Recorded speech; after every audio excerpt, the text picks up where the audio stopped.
Mehdi vous écoute aujourd'hui. Retour et regard croisés sur le sous-développement. On en entend dire des choses à cause de l'histoire, à cause du présent, à cause du futur. Sait-on jamais? Deux personnes avisées pour venir revisiter ce sujet-là. Nous allons pouvoir écouter ce que pensent non pas les spécialistes du sous-développement, mais chacun a quelque chose à apporter. Merci de les recevoir avec moi. À ma gauche, professeur David Johnson. Bonjour, professeur. Bonjour, madame. Vous êtes polytechnicien, professeur des universités et membre de l'Institut Mandela, c'est bien cela? Absolument. Merci pour votre présence sur notre plateau. Avec nous, docteur Jean-Baptiste Saharé-Limana. Bonjour, docteur. Bonjour, madame. Avocat au barreau de Paris, coordonnateur de l'Institut Afrique Monde. Tout à fait. Voilà de la matière pour pouvoir parler du sous-développement. Exactement. Alors, si vous êtes d'accord, messieurs, je voudrais vous proposer, enseignant de votre état qui plus est, vous voilà donc à cet exercice que vous connaissez très bien. On va redéfinir ce que c'est que le sous-développement pour certains de nos téléspectateurs qui, finalement, ne mettent pas le même sens dans ce mot qui est pour le moins galvaudé. C'est une question qui m'est posée. Si vous le voulez bien. Ah oui, absolument. Écoutez, la définition de sous-développement est liée en fait à des critères récemment définis par rapport au PIB, qui est la production intérieure brute. Alors, si on prend des niveaux de PIB des nations développées, il y a un certain niveau qui est assez élevé. Et quand on prend le cas, par exemple, du continent africain, on peut dire, par exemple, que nous vivons avec à peine $1 par jour. Et si vous prenez l'ensemble de tous les PIB du continent africain, ça ne représente à peine que, je dirais, le 5e d'une nation comme les États-Unis, etc. Alors, le sous-développement a une définition macroéconomique, mais on peut aller au-delà du macroéconomique pour regarder des critères qualitatifs qui sont beaucoup plus importants. À mon sens, je continuerai en fait en envisageant les difficultés qui résulteraient du sous-développement. La pauvreté, les soins élémentaires, l'inexistence d'infrastructures, un certain nombre d'éléments, en tout cas, qui les caractérisent. Je crois qu'il faut s'en tenir là et qu'il n'est pas nécessaire de rentrer dans des agrégats très techniques qui nous permettraient peut-être de rentrer sur des problèmes économétriques, etc. Ce n'est pas le cas. Encore que nous avons la volonté de faire de la vulgarisation pour monsieur et madame tout le monde, qui serait des laissés pour compte de quelque chose qui finalement concerne chaque individu. Vouliez-vous compléter ce que disait monsieur? Juste pour compléter, actuellement, le sous-développement, il a pris une manière globalisante la question macroéconomique. Mais on peut résumer, on peut dire que ça concerne par exemple la pauvreté. Oui. Historiquement, c'est des étapes et périodisation, mais concrètement, ça parle de la pauvreté auquel il faut lutter contre. Il faut lutter contre, la question étant comment? Alors, nous allons essayer de procéder par méthode. Il me semble fondamental de considérer que ces problèmes ont été déjà visités. Alors, on fait toujours l'économie des cités des anciens économistes, des anciens intellectuels africains qui ont réfléchi à ce sujet. Alors, je voudrais rendre la justice à César, ou en tout cas, à tout le moins, au professeur Cheikh Anta Diop, qui a été le premier à réfléchir sur ce genre de problème, dont l'Afrique alerte sous les tropiques, fondement d'un État culturel, fondement d'un État industriel africain. Vous voyez, donc, ces problèmes ont été déjà pris en compte. Alors, les Européens ont toujours l'habitude, par exemple, de faire appel à Platon ou à Socrate. Les Africains font l'économie de citer ceux qui les ont précédés. Donc, Diop, nous aurons au cours de cette discussion, justement, le temps d'étayer et de faire appel à sa mémoire sur des argumentations et des schémas stratégiques qu'il a élaborés fondamentalement. Vous êtes peut-être d'accord avec ce que nous dit, encore une fois... Sur théorique et historique, mais aussi, pour lutter contre la pauvreté, bien sûr, il faut des politiques économiques, sociales et politiques, de manière générale, en se basant donc sur l'environnement socio-culturel pour pouvoir lutter concrètement à ces questions priorisées. Alors, je vais vous présenter l'un et l'autre, vous, monsieur, comme étant coordonnateur de l'Institut Afrique Monde. Y a-t-il dans cet institut quelques démarches que ce soit dans le but de sortir du sous-développement, peut-être? Effectivement, notre institut, comme l'Institut Mandela, il s'inscrit dans cette dynamique générale de l'Afrique qui émerge pour lutter effectivement pas en tant que tel pour le sous-développement, parce que le débat est plus ou moins dépassé, mais maintenant vraiment émerger, en Afrique qui émerge avec des concepts clés, notamment dans le pôle économie auquel dont je coordonne.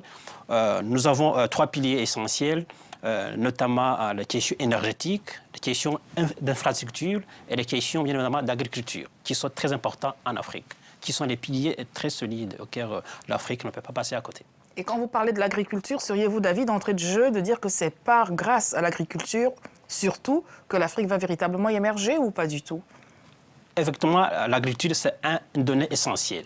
Pas seulement l'agriculture, mais aussi il faut l'infrastructure qui booste cette agriculture. Bien évidemment, il faut aussi l'énergie et l'industrialisation auquel nous viendrons tout à fait juste après. Je voudrais, monsieur, vous demander de revenir sur l'Institut Mandela. J'ai la même question aussi à vous poser. L'Institut Mandela a-t-il quelques démarches, que ce soit dans le sens de sortir du sous-développement aussi? Absolument. Mais j'appelle à ma rescousse un proverbe africain qui dit qu'il n'y a pas de vent favorable pour celui qui ne sait où il va. Donc le problème, avant de rentrer dans des problèmes macroéconomiques, nous avons besoin, dans des problèmes de considération des problèmes politiques, il est nécessaire d'abord de réfléchir à la démarche stratégique. Ce qui manque au continent africain, c'est exactement justement la thésaurisation de la réflexion stratégique. C'est de la réflexion stratégique que va résulter ce qu'on va appeler des politiques macroéconomiques qui vont définir les politiques industrielles, les politiques, etc. Vous voyez par exemple la situation de la France, on n'est pas là pour discuter, mais vous avez un déficit, justement, déficit de réflexion justement stratégique qui fait que lorsque nous considérons en fait la politique macroéconomique, elle ne donne pas les résultats. Nous avons travaillé à l'Institut Mandela sur l'approche stratégique qui consiste d'abord à poser les problèmes. Première question en termes de démarche, où voudrait-on aller? C'est le problème de la vision, n'est-ce pas? Les aspirations, la vocation du projet, effectivement, du continent africain. Deuxième question, c'est où peut-on songer aller? Il s'agit essentiellement d'étudier les facteurs et les acteurs. En termes de facteurs, vous avez les problèmes politiques, économiques, sociologiques, technologiques, légaux, qui pèsent sur le continent africain. Et au niveau des acteurs, vous regardez par exemple la situation au niveau des acteurs, que ce soit Boko Haram, que ce soit des pays comme la Chine, que ce soit des pays comme la France, etc., sur l'exploitation de nos ressources qui se trouvent au niveau continent africain.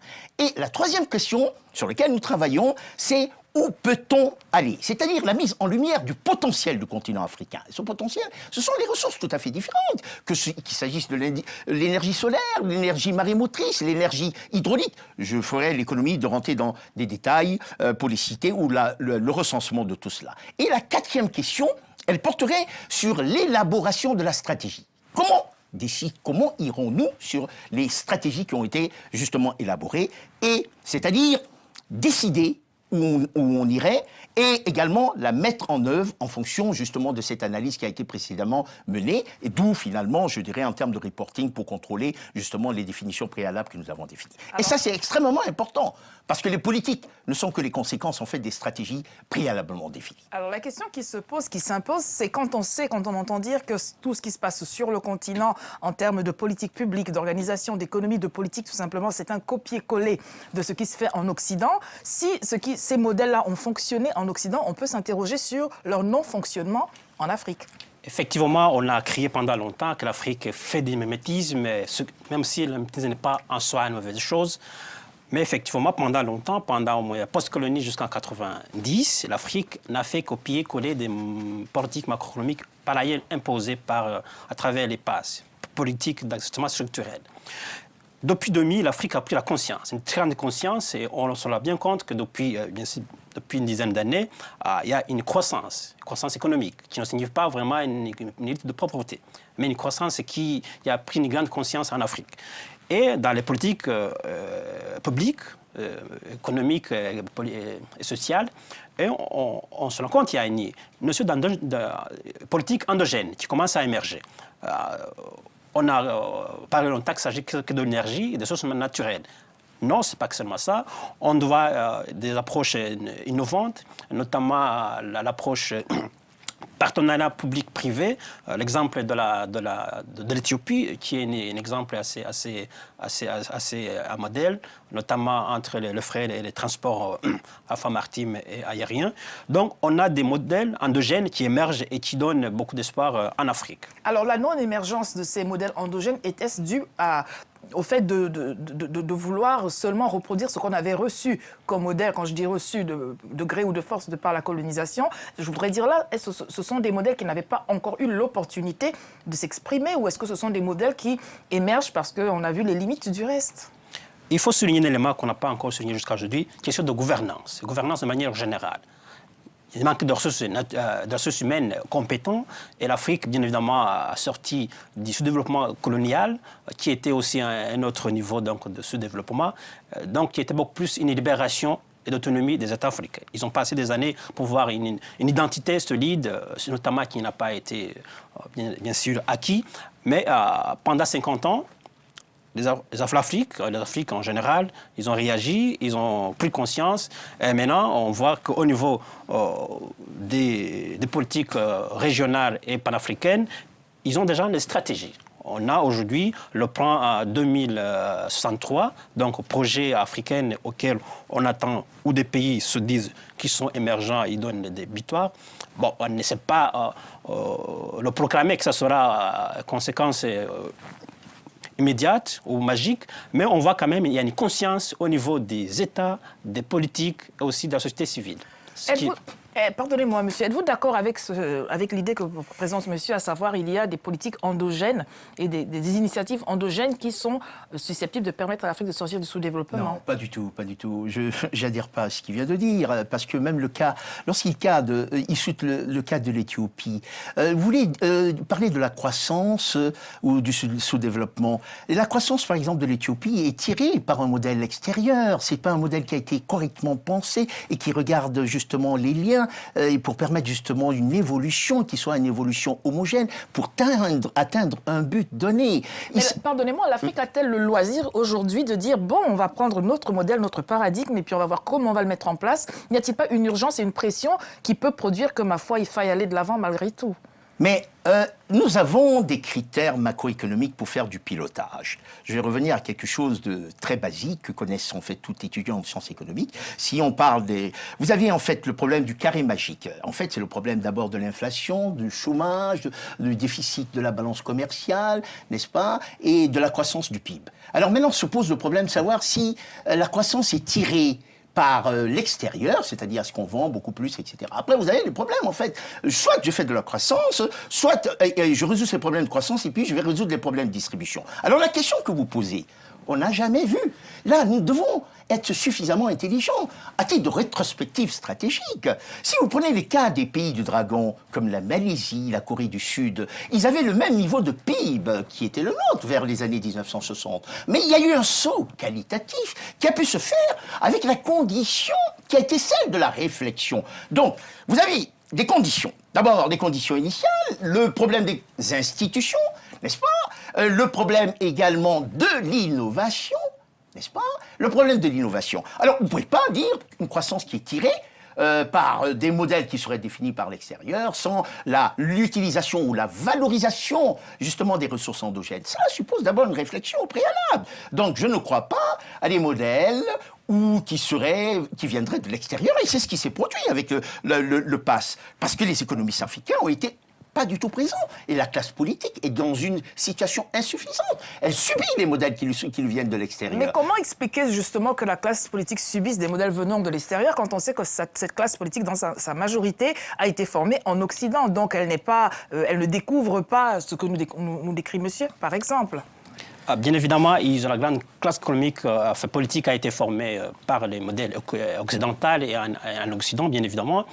Et aussi, il faut avouer qu'il y a des modèles tout à fait universels, que ce soit en économie, que ce soit en mathématiques. Mais l'Afrique avait des problèmes spécifiques à l'Afrique qui n'ont pas été pris en compte. Et il y avait l'environnement de manière globale, internationale, contraignait l'Afrique à entrer dans le modèle, ce qu'on appelait le progrès. C'est un modèle qui, l'Europe, l'Occident, croyaient en le progrès. Il a pris conscience... Était-ce trop tôt pour l'Afrique à ce moment-là que de rentrer dans ces phases? Il n'était pas trop tôt, mais il n'avait pas beaucoup de prise de conscience assez suffisante. Tout ce qui, l'environnement général, en tout cas global, n'était pas favorable à l'émergence de l'Afrique.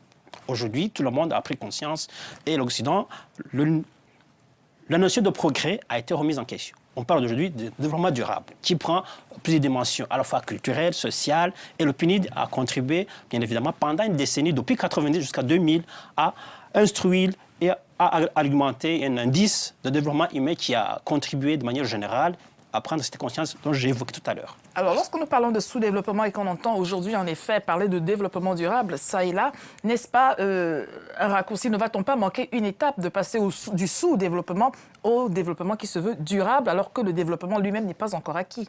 Permettez-moi de revenir sur l'observation que vient de faire mon collègue, mais il est important quand même de faire quelques rétrospectives. C'est-à-dire que les sauts qualitatifs ne se font pas comme ça de manière spontanée. Ces sauts doivent être réfléchis, pensés. Alors, la question de dire la classe politique africaine a été formée en Occident, oui, mais il s'agissait de quelle classe politique? Si vous voulez sortir du sous-développement, ça suppose à tout le moins la maîtrise de la science et des technologies. Or, justement, les dites technologiques, qui au XIXe siècle étaient justement florissantes, l'Afrique était sous une période coloniale. Et les cadres qui avaient été formés, ce n'étaient pas des scientifiques. Et je n'en veux que pour preuve qu'à l'heure actuelle où nous parlons, nous avons beaucoup plus d'hommes de lettres qu'il y a effectivement d'ingénieurs. Donc les économistes... Cette stratégique est voulue au départ, c'était le cas. Quand nos parents étaient formés, qui faisaient le William Ponty, etc., il s'agissait simplement d'avoir des personnes lettrées et qui étaient capables, justement, d'exécuter ce qui leur était demandé en tant qu'au processus administratif. On n'était pas dans le saut qualitatif de la réflexion pour la production. Bon. Vous nous demandez d'aller très vite, il ne s'agit pas justement de se focaliser sur une espèce de rétrospective historique. Mais nous saurons faire l'économie de l'histoire, car elle a un poids. Mais ce qui est assez important, c'est d'en tenir compte pour élaborer des stratégies. Alors vous parlez de développement durable, mais bien avant de rencontrer dans ces critères, qui sont des critères tout à fait nouveaux, il y a ce que j'appellerais l'évaluation des technologies à envisager. Vous avez des technologies. Alors, pour rester très concret, pour rentrer dans des considérations qui ne sont pas trop techniques, vous avez des technologies que je vais considérer comme étant des technologies banalisées, des technologies qu'on qualifierait des technologies émergentes, des technologies qui sont des technologies déclinantes. Prenons le cas des technologies banalisées. Ce sont les technologies qui sont tombées dans le domaine public, pour lequel il n'y a aucune protection. Ces technologies, par exemple la construction de routes, la réalisation dans le cadre immobilier, sont des technologies directement accessibles. Faudrait-il encore qu'il y ait essentiellement une volonté politique de tracer l'orientation en termes de recherche et développement et l'appropriation de l'innovation technologique? Le vrai problème, il est celui-là. Le reste, il ne s'agit que tout simplement que de discuter sur des secs des anges. Monsieur, vous souriez. Oui. Décryptez-nous ce sourire, s'il vous plaît. Non, je suis le professeur que je découvre depuis quelques années, donc qui me donne l'envie de retourner à l'école. Effectivement, il a souligné un élément très essentiel de l'innovation. Je parlais de la gouvernance, mais l'innovation en Afrique, c'est une question, même en Occident, très importante. Vous avez des entreprises qui émergent chaque jour, mais après 3 mois, 2 ans, ils ont disparu. On se demande pourquoi, comment. Mais parce qu'il n'y a pas d'innovation. Mais la question qu'on peut poser à juste titre, c'est comment a fait la Chine? Quelqu'un dit, ce monsieur disait, la Chine qui, comme l'Afrique il y a quelques années, était aussi sous-développée que le continent. Comment a fait la Chine? Qu'est-ce qui s'est passé là-bas qui ne se soit pas... Et pourquoi cela ne s'est-il pas passé en Afrique aussi? Je peux vous répondre. Une prise de conscience, mais aussi une certaine organisation. Ce qu'on voit déjà en Afrique commence à émerger, mais aussi d'autres éléments, paramètres qui peuvent bien souligner. Mais alors, je voudrais gratter encore un peu plus. Pourquoi en Chine, il y a eu une prise de conscience qu'il n'y a pas eu en Afrique? Qu'est-ce qui s'est passé qui fasse que, d'un côté, on puisse avoir ce sursaut? Bon, je ne suis pas encore spécialiste de la Chine. Bon, je prépare un colloque sur la Chine en début 2015. Effectivement, c'est la question France-Afrique, Chine-Afrique. On se rend compte que c'est un modèle auquel l'Afrique doit s'inspirer largement. Sans pour autant imiter ou copier comme on l'a déjà fait, mais voir les fondamentaux, qu'est-ce qui a permis à la Chine d'émerger de manière aussi vite, de manière aussi constante et pérenne. Je voudrais dire... C'est cadeau pour vous, la question. Oh oui, merci. Mais encore, rétrospective historique. Qu'est-ce que c'est important? L'Afrique est en quête de l'innovation et du progrès depuis des années. Je voudrais simplement revenir au 19e siècle. Quand au 19e siècle, il y avait un roi ghanéen qui s'appelait Opoka Weri. Le Ghana ne disposait pas de la soie. Nous avons la maîtrise, justement, du coton. Et il a innové où on effilochait la soie qui venait de la Chine et que l'on a mélangé au coton pour donner le tissu qu'on appelle le tissu quinté que dans la royauté au Ghana, les fontis comme nous portions d'origine. En dehors de cela, il y a eu un roi béninois, qu'on appelle Agadia Trudeau, qui a voulu mettre fin au commerce esclavagiste. Il fit venir en Europe à l'époque des Européens pour qu'ils fassent venir au niveau de l'empire du Dahomey des menuisiers, des tisserands, etc. Mais la réponse qui lui fut opposée était négative. Donc se pose le problème du transfert de technologie déjà qui est posé. Alors, je vais saisir cette opportunité pour vous dire comment la Chine a pu résoudre son problème. D'abord, la contribution de la diaspora a été assez importante. Et sachez également que la Chine n'a pas été colonisée. D'ailleurs, le modèle qui se pose, c'est que l'Européen continue de se dire « Mais comment peut-on faire du développement avec un système totalitaire ou dictatorial ?» Et on continue de le faire. Donc, ça voudrait dire, chose numéro 1, chaque nation a une nécessité de penser son développement. Et le développement ne peut pas venir de l'extérieur. Les schémas stratégiques qui sont des copier-coller sont des mimétismes nauséabonds. Il faut un mimétisme fécond. Le mimétisme fécond dépend du tempérament, des aptitudes, de la capacité à s'approprier, de l'innovation, des technologies qui sont dans le domaine public et de la volonté également d'utiliser ces ressources pour amener les transformations radicales. Permettez-moi 2 secondes. Quand la Chine se met à acheter, n'est-ce pas, des produits, elle achète tout en disant que le transfert de technologie doit être compris dans la solution qui a été commercialisée. Donc ça suppose à tout le monde qui est la volonté de faire ce saut qualitatif pour entrer justement dans l'innovation. Le continent africain ne le fait pas. Alors vous parlez de volonté. Faut-il entendre, comprendre et constater malgré soi que quelque part la volonté manquerait? La volonté politique, à un moment donné, n'a pas manqué, mais il n'était pas suffisamment prise en compte. L'Afrique, comme il a dit, était sous colonisation et les cadres qui ont été formés n'avaient pas suffisamment de compétences. Mais aujourd'hui, est-ce que les Africains, à votre humble avis, la volonté est-elle au rendez-vous désormais? Le rendez-vous, il est en train de s'esquisser, mais il n'est pas encore au rendez-vous. Et la jeunesse, qui devrait le prendre en charge? Faut-il 50 autres années? Non. Ça sera en tout cas une peine perdue. Si aujourd'hui, la jeunesse qui est bien formée, qui est là, qui a des ressources humaines mal utilisées, l'Afrique ne pourra pas émerger. Il y a une jeunesse aujourd'hui, des physiciens, qui terminent à Bénin, en Côte d'Ivoire, et qui, après une licence de chimie, de physique, sont obligés de faire du taxi. Ça, c'est un problème très, très grave.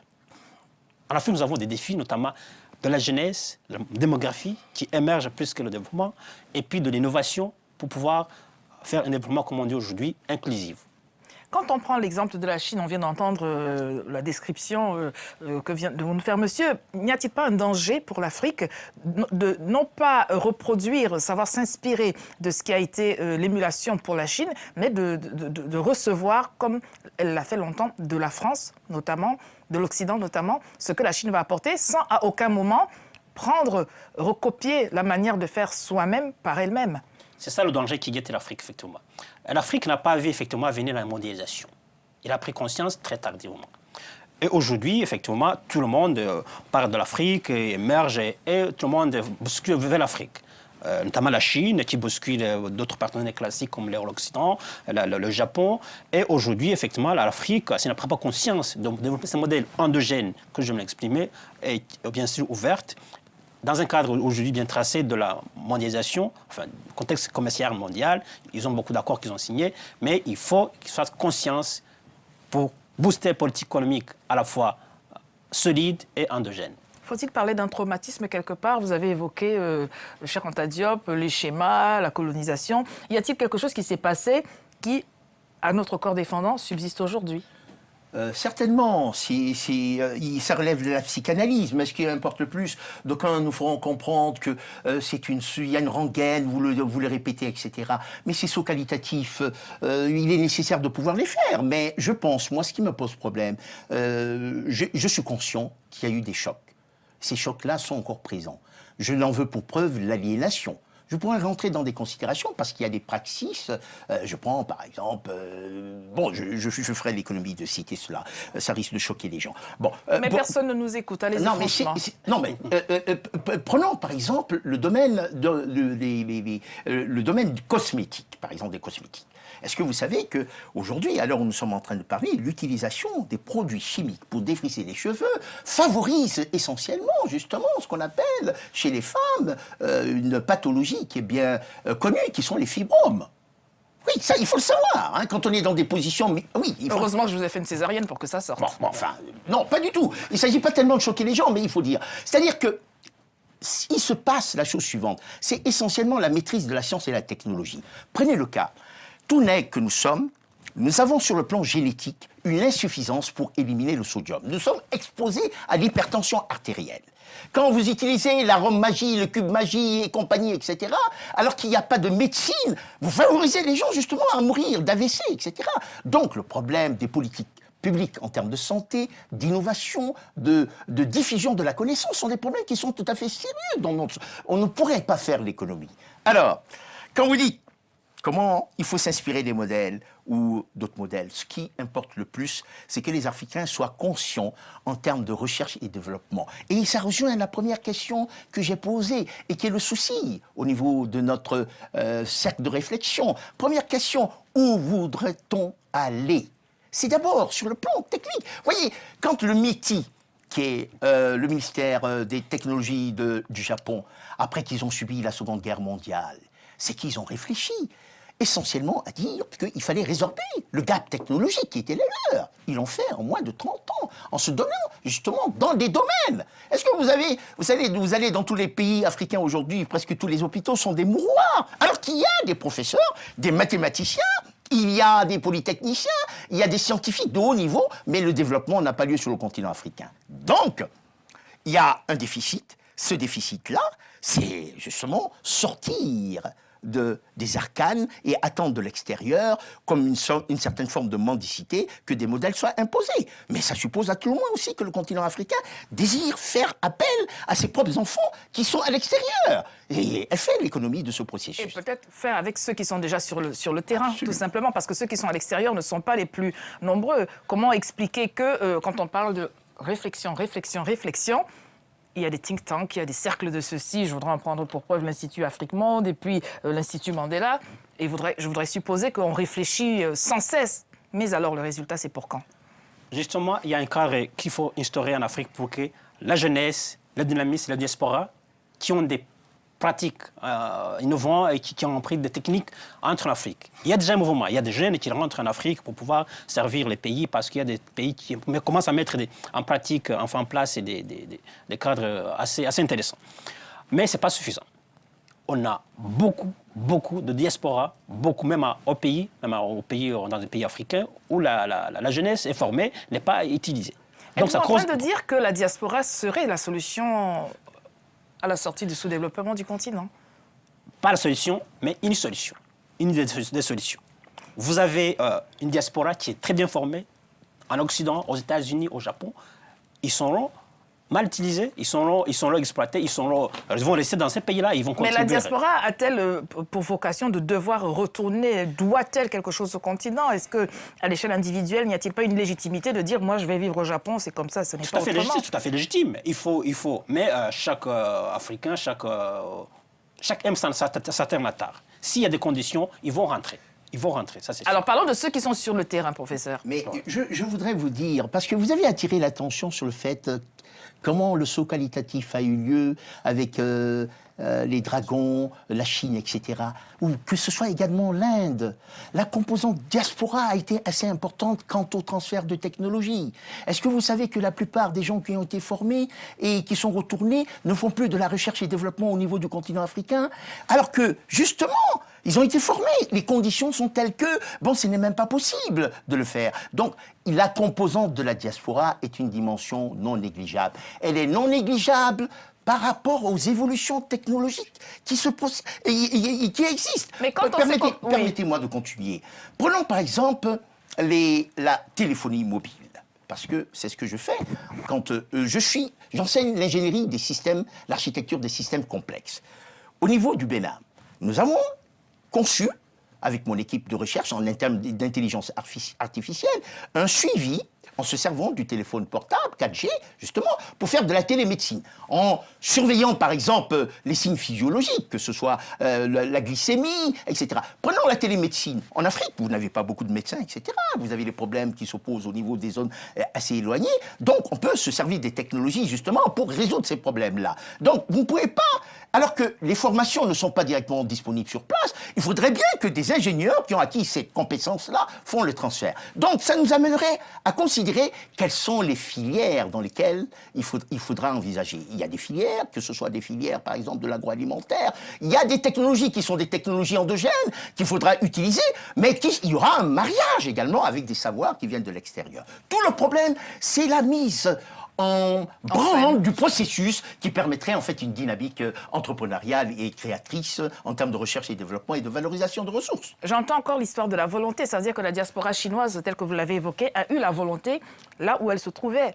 Il a eu la volonté, mais il a été aussi programmé et entretenu pour voir cette volonté, pour entrer et soutenir le développement, l'émergence de la Chine.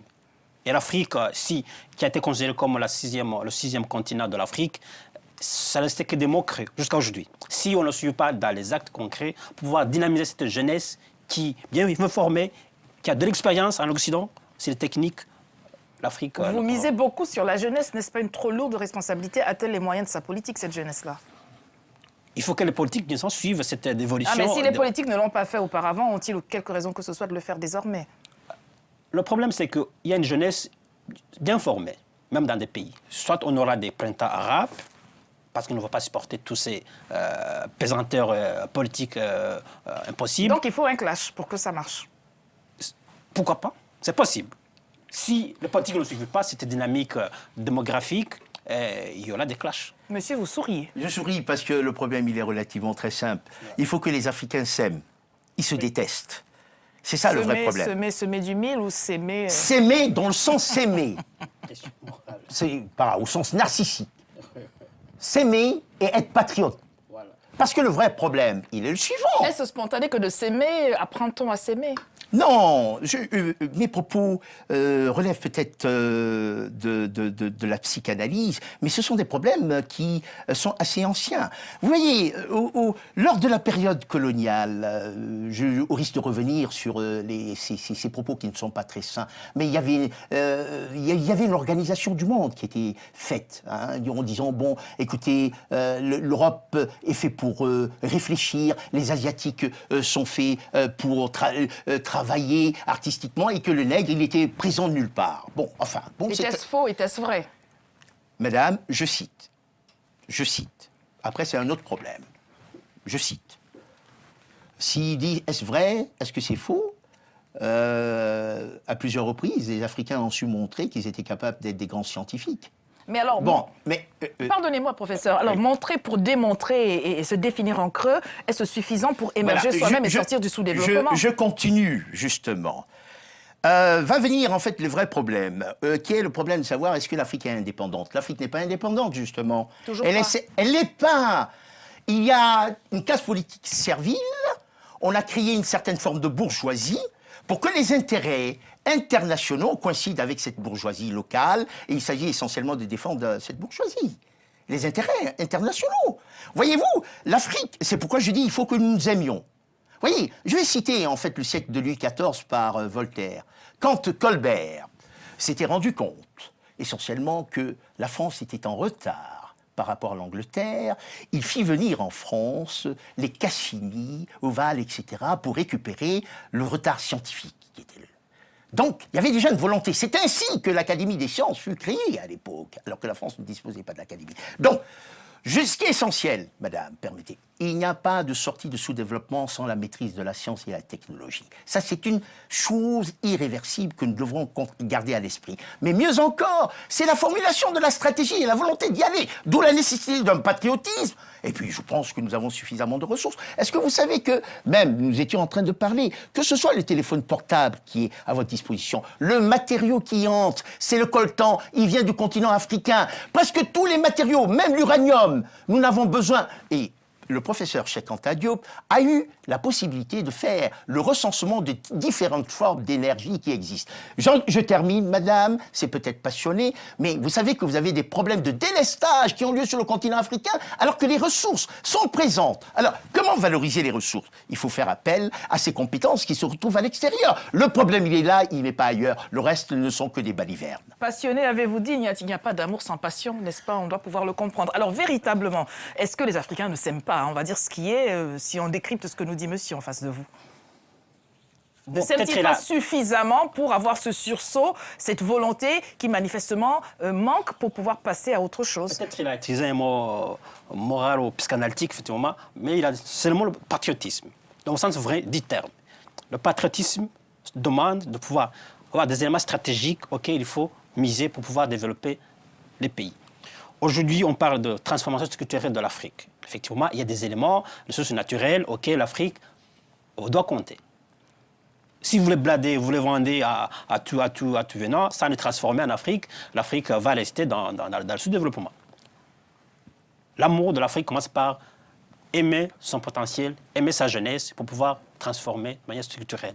L'Afrique est-elle, pour les Africains, aimable? Le continent peut-il se faire aimer au regard du constat actuel? L'Afrique est aimable et il a le potentiel d'être aimé. Parce qu'il a tous les atouts pour être aimé. Par ses enfants, par tout. Susceptible d'être aimé, oui, c'était ce que j'entendais. Donc, il faut que cet amour soit, bien évidemment, développé et enseigné. L'éducation. L'amour enseigné, c'est la question que j'allais en venir à cela, puisqu'on dit, bon, ben, chacun manifeste son ressenti comme il peut, il n'y a pas qu'une manière d'aimer. Peut-on s'accorder sur cette manière-là pour produire, arriver à ce résultat? Moi, je dis qu'il y a la nécessité du sursaut, du nègre que nous sommes. Et on doit être des acteurs, parce que ce que nous avons fait, c'est... Non, mais est-ce que vous savez que le premier homme qui est apparu de par le monde était d'abord sur le continent africain? L'Afrique a créé les choses les plus difficiles qu'il y a de par le monde. Oui, mais pardonnez-moi, professeur, on entend cela. Non, mais c'est pour vous dire, madame, c'est pour vous dire que le potentiel de création de richesse est là. C'est le problème de la canalisation. Si quelqu'un n'a pas fait 100 mètres, si quelqu'un n'a pas réussi un problème de mathématiques pour avoir son, je ne sais pas, son agrégation, son doctorat, etc., il faut qu'il continue justement de le faire. Nous avons formé des juristes, nous avons formé les plus grands savants. Je continuerai, même les plus grands économistes. Il y a eu dans tous les sens. C'est le problème de la canalisation, l'utilisation de la masse critique. Vous voulez tourner ça d'un revers en disant que oui, on répète de par le monde assez suffisamment, mais je crois qu'on n'a pas fait le travail profond. Mais alors, qui va le faire? Et surtout, est-ce que les individus vont-ils accepter chacun de rentrer dans les rails par amour, par patriotisme, parce qu'il y a une urgence, parce qu'il faut bien que l'Afrique finisse par sortir du sous-développement? Va-t-on pouvoir harponner un tel à Moscou, un tel à Pétaouchnok en lui disant, bon, vous avez tous les savoirs qu'il faut, allez où? Sur le continent, il faut retourner à la case départ, car le continent a besoin de vous. Va-t-on réussir à faire cela? Car c'est ce qu'on a décrié de la Chine quand on disait, oh, il y a un type là-bas qui dit, il ne faut pas ci, il faut faire ça, il faut s'habiller en bleu, il faut avoir un petit livre rouge, et ainsi de suite. Qui va le faire? Effectivement, l'Afrique, les Africains doivent le faire. Et ils ont déjà commencé à prendre conscience. Ceux qui sont venus en Occident, ils ont dit que le modèle occidental ne peut pas prometteuse. Et pour le faire, bien évidemment, il faut que l'Afrique se concentre pour changer le paradigme. Il a dit son qualitatif, et effectivement, il faut un stock qualitatif pour changer le paradigme actuel. Parce que l'Afrique, aujourd'hui, a des défis gigantesques, à la fois démographiques et à la fois de suivre cette démographie en termes économiques. Et il faut des ressources financières. Donc, je suis dans le domaine des marchés financiers, auquel l'Afrique, aujourd'hui, c'est un marché assez dense et auquel il faut donner beaucoup de potentiel pour s'actualiser de manière concrète. Alors, quand on parle de sous-développement, est-ce que c'est l'Afrique qui se dit solennellement en se regardant le matin dans la glace sans se raser, je suis sous-développée, ou est-ce que c'est un regard extérieur, d'ailleurs? Mais il y a eu un regard, si vous voulez, dans les années 60, il y a les Furtado, des économistes de l'Amérique latine. Le problème s'est posé, le problème de la définition sous-développement est un problème ancien. C'est l'Amérique latine d'abord où se posait la définition du sous-développement, où effectivement il fallait voir certains critères. Et naturellement, c'était pas simplement que l'Afrique qui était classée en tant que catégorie comme pays sous-développé. Je vous ai dit, que ce soit la Corée du Sud, que ce soit d'autres pays, etc. Il y avait des indicateurs de performance France qui disaient, bon, telle nation est développée, mais pas développée. Bon, après, maintenant, ils en ont pris conscience, en disant, écoutez, nous allons essayer d'évoluer en apportant des solutions, mais qui ne seront pas dictées par l'extérieur, qui seront d'abord pensées par nous-mêmes. Or, le cas du continent africain, nous avons été toujours dans une situation où les modèles venaient de l'extérieur, que ce soit des petites personnes qui avaient à peine fini leur MBA aux États-Unis et qui venaient pour dire que le pass d'ajustement structurel, où on a fait effectivement des cost killers, c'est-à-dire la réduction, par exemple, des budgets nationaux, la santé publique est effondrée, des retraites non payées, l'allègement, etc. Mais c'était des modèles qui venaient de l'extérieur. Mais les intellectuels avaient une part de responsabilité à cette époque, en disant, mais tout de même, ça ne marche pas. Mais comme nous étions dans un modèle qui était le modèle de l'aide, et que l'aide, c'était des conditions liées qu'il fallait supposer. Donc, entièrement, le vrai problème, c'est de revenir à la connaissance. Alors, le problème, c'est le déficit de connaissance au niveau du continent africain. Mais quand on revient aux démarches endogènes, au changement de paradigme, est-ce que véritablement l'Afrique est outillée parce que c'est bien de savoir qu'il faut se retourner vers son soi-même personnel, mais encore faut-il savoir où il est, ce qu'il y a dedans, y faire la part des choses. Est-ce que ce que l'on considère comme étant la culture, le socle, n'est-il pas déjà un socle lui-même fragile et peut-être constitué de ce qui n'est pas si africain que ça, tout ça. Madame, c'est relativement... Permettez-moi de vous dire la chose suivante.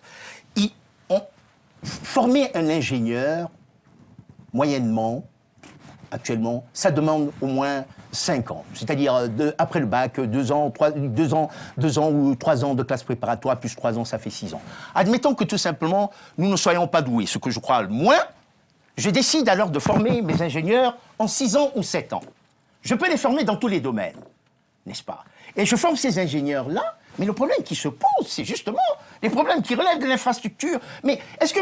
Si je prends par exemple des nouvelles technologies, prenons par exemple les technologies de l'information et de la communication, je vous dirais la chose suivante, c'est une nouvelle technologie. Lorsqu'une technologie est émergente, il n'y a personne qui a une avance.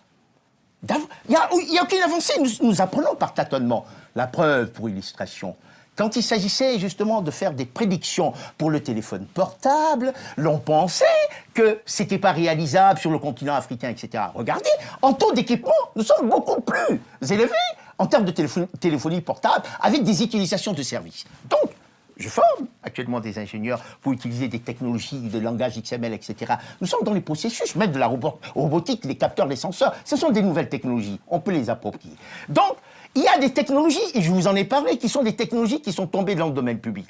Elles existent. C'est ça qui doit permettre des réalisations de l'infrastructure, etc. Bref. Pourquoi ce décollage n'a pas lieu? Le décollage n'a pas lieu, comme je vous disais, au-delà, parce qu'on ne s'aime pas, parce que mobiliser des ressources pour résoudre ce problème-là n'est pas très difficile. C'est que nous sommes dans une position de léthargie, et parce que nous sommes encore colonisés. Alors, léthargie entretenue, léthargie volontaire, parce que quelquefois on se complaît dans l'assistanat. Comment est-ce que les choses, qu'est-ce qui va produire aujourd'hui, car il faut en sortir encore une fois de ce sous-développement. D'où va venir l'impulsion? Est-ce qu'il faudra ce ras-le-bol d'une certaine classe, les jeunes notamment auxquels vous avez fait allusion? Faudra-t-il attendre le ras-le-bol pour pouvoir passer à autre chose? Faudra-t-il attendre que tous les chefs d'État passent le flambeau pour qu'on passe à une autre ère? D'où cela va-t-il venir? Non, ce n'est pas le choix qu'il faut privilégier en termes stratégiques. Effectivement, aujourd'hui, il y a une dynamique endogène qui vont dans tous les sens. Effectivement, l'Afrique s'est éveillée. Il s'est éveillé, mais il n'a pas vraiment pris conscience de ses potentiels. Et les démarches endogènes ne sont-elles pas archaïques d'ailleurs? Quand on dit il faut changer de paradigme, on va faire comme on faisait d'antan, comme nos arrière-grands-parents faisaient, mais sauf que ça n'est pas compétitif forcément, cette nouvelle manière de faire, ça n'est pas en phase avec le monde qui lui n'attend pas qu'on se retourne sur notre histoire. Est-ce que c'est une véritable issue? Une véritable issue si on suit les dynamiques qui sont à l'œuvre actuellement.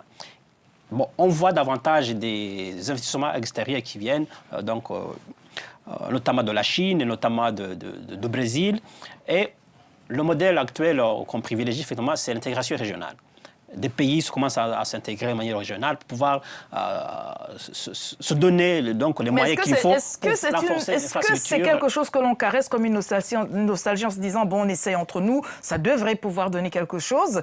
Ou est-ce que véritablement il y a des signes qui indiquent que ça peut fonctionner et vite? Car il y a urgence tout de même.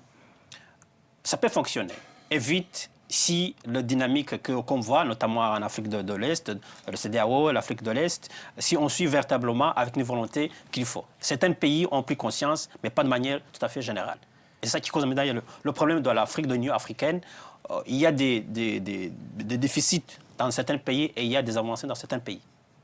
Mais la question qui était soulevée, formulée sur le plan sémiologique, ce n'est rien que la définition de la politique industrielle, madame. C'est la politique industrielle. Cette politique industrielle doit être réfléchie, n'est-ce pas? C'est que si vous n'y réfléchissez pas en termes de concept, de démarche, d'outils, mais vous vous retrouvez à faire du surplace comme nous continuons de faire. Il a raison de soulever le problème, par exemple, de la formation régionale, etc. Parce que derrière, vous avez la notion de masse critique. Fabriquée pour un marché de 100 000 habitants ou 1 million d'habitants, quand vous savez, par exemple, que si vous prenez, par exemple, dans l'industrie de la bière, il faut au minimum 300 000 hectolitres pour pouvoir amortir justement l'investissement qui a été réalisé en termes de facteurs de production.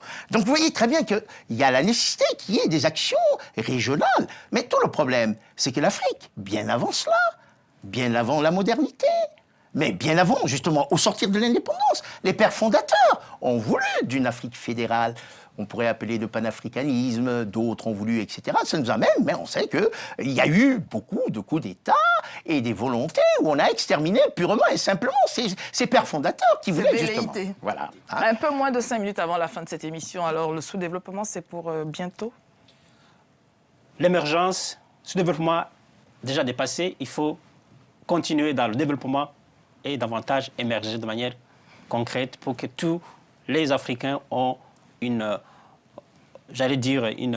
dividende du développement qui émerge. J'entendais la sortie du sous-développement, mais simplement, n'est-ce pas aussi dû à ce qu'il n'y a plus de frontières, quoi que l'on dise, et que ceux dont on attend ce sursaut-là ne se considèrent plus nécessairement comme n'étant qu'africains, ce qui leur laisse la latitude légitime de pouvoir voler de leurs belles ailes ailleurs?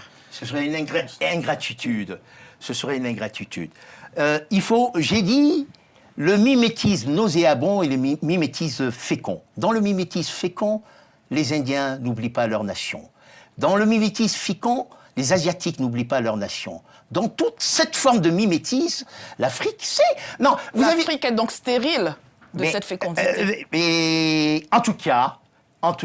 Terre aride. Elle n'arrive pas... Non, la Terre n'est pas aride. Mais il y a quelque part une pathologie. Hein. Cette pathologie, c'est le fait de ne pas pouvoir rompre avec certaines formes d'atavisme. C'est connu en mécanique. Ce sont les effets d'hystérèse.